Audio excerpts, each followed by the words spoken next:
Assalamualaikum warahmatullahi wabarakatuh. Halo semuanya, pada kesempatan kali ini kami dari kelompok 1 ingin menjelaskan filsafat secara etimologi dan terminologi Plato, Aristoteles, dan Notonegoro yang akan dipaparkan oleh saya sendiri dan teman saya Azeti Silaban. Apa itu etimologi dan terminologi? Etimologi adalah cabang ilmu linguistik yang mempelajari asal-usul kata, sedangkan terminologi lebih berfokus pada peristilahan atau definisi istilah dalam konteks tertentu.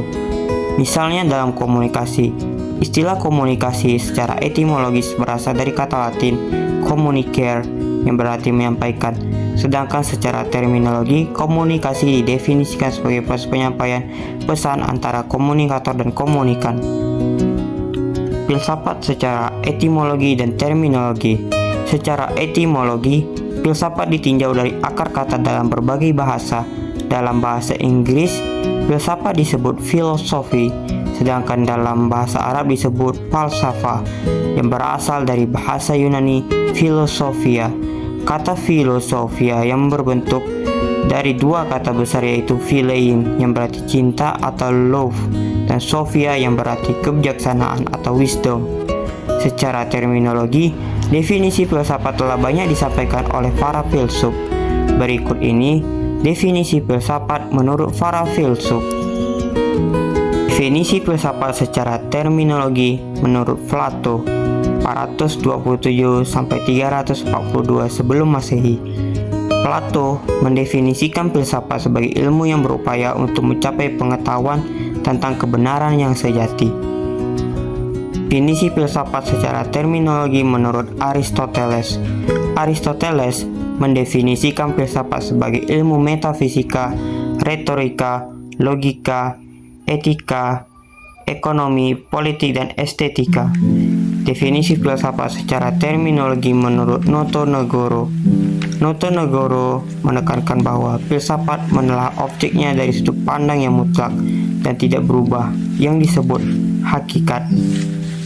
Pandangan dalam filsafat yang pertama yaitu idealisme, yang kedua humanisme, yang ketiga rasionalisme, yang keempat empirisme, yang kelima kritisisme, yang keenam konstruktivisme. Selanjutnya akan dibacakan oleh teman saya. Idealisme. Idealisme adalah pandangan dalam filsafat yang dikemukakan Plato pada 2400 tahun lalu. Menurut Plato, aliran ini menjelaskan bagaimana di belakang alam empiris atau alam fenomena yang kita hayati terhadap alam ideal. Kelompok dalam aliran ini cenderung bersifat spiritual dan berpendapat adanya suatu harmoni yang mendasar antara manusia dan alam. Yang kedua, humanisme. Aliran ini dibagi menjadi dua arah, yaitu humanisme individu dan humanisme sosial. Humanisme individu mengutamakan kemerdekaan berpikir, mengemukakan pendapat, dan berbagai aktivitas kreatif. Sementara itu, humanisme sosial berarti pendidikan bagi masyarakat keseluruhan untuk kesejahteraan sosial dan perbaikan hubungan antara manusia. Contoh dari aliran ini adalah kepercayaan akan manusia butuh berkumpul dalam suatu kelompok atau organisasi untuk memperoleh pengetahuan dalam mencapai kesejahteraan sosial atau hubungan antar manusia. Ketiga, rasionalisme. Rasionalisme adalah aliran yang memandang rasio atau akal sebagai satu-satunya sumber yang dapat dipercaya. Contoh nyata dalam kehidupan sehari-hari adalah pertanyaan, bagaimana kita dapat membuat segitiga 2 kali lebih besar? Untuk menjawab pertanyaan tersebut, kita harus mengingat prinsip-prinsip ilmu ukur yang ada pada kita. Keempat, empirisme. Empirisme adalah kepercayaan terhadap pengalaman.